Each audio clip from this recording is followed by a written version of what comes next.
Hi there, folks. Welcome back to Rich Reviews. So my latest TV show for you guys here now. This comes from Netflix.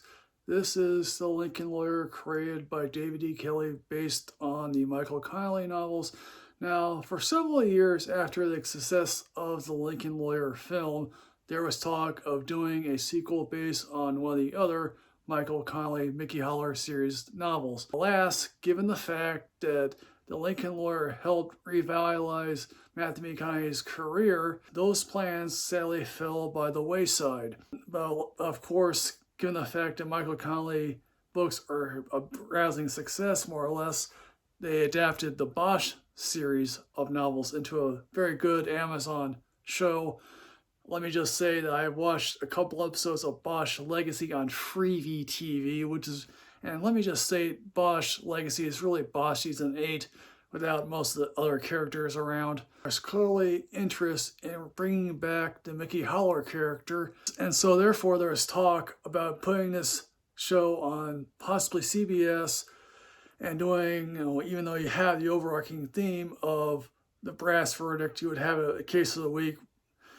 But alas, and obviously you got David E. Kelley on board, who obviously knows the law, given his extensive resume going back to LA Law, Ally McBeal, The Practice, Boston Legal, and Harry's Law, and a couple other things I won't mention. But alas, CBS did not pick up that show. Netflix did.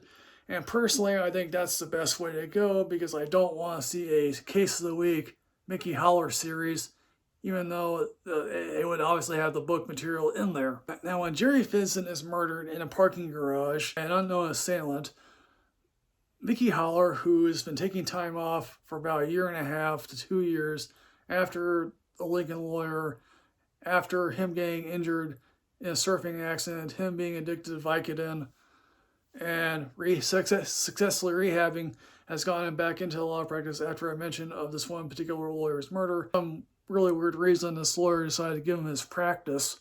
Now, of course, he's in shock to know that he's been given his practice. And at least in the early going, we see him take on some of these clients that he's had, and has one of them become his driver. But obviously the big one high-profile case that Jerry Vincent was currently trying to defend here was the Trevor Elliott case, who happens to be a video game designer who is accused of murdering his wife and her lover. Now, in the book, the guy accused of murder is a Hollywood mogul. Here, he's a video game designer. Obviously, I think possibly that, the video game designer may be a more interesting fit than a Hollywood mogul these days. But it's obviously up to Mickey Holler to get this guy off. And along the way, he wants to get help, find a way to prove the innocence of this one Mexican guy who clearly was accused of murdering someone else, and also happens to be involving a prostitute, ran off into the nether world. Now, there's one very good casting here. That happens to be Neve Campbell as Mickey Holler's ex-wife. Now, if you can't get Marissa Tomei back, you obviously go with Neve Campbell, because she brings some gravitas as the first ex-wife. But here's the thing, I have sort of two problems with this series, one of whom happens to be the casting of Mickey Holler. And I'm sorry to say, Manuel Garcia Rufio, he's a likable, charming guy. But to me, he's not Mickey Holler. I'm sorry, Matthew McConaughey has been so etched into my brain that, alas, he can't just measure up. And that's not Rufio's fault. He's a charming guy, and he almost looks like a Hispanic version of Gerard Butler. Now, and here's another interesting aspect of the novel that does not make its way into the series, is that Harry Bosch is in this book. Here's the thing, I have long wanted to see Mickey Holler and Harry Bosch interact with one another. It never happened in the Bosch series, and basically it never happened, and it doesn't happen here, although Hollywood Homicide is indeed mentioned.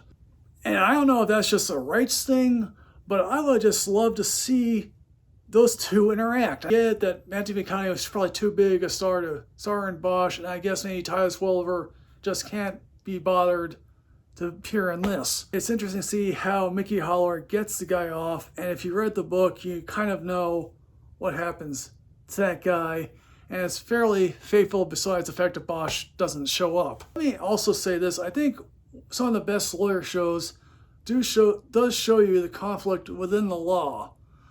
And that's why we happen to like law shows in general, because it makes the law exciting, even though in reality it's not, more or less.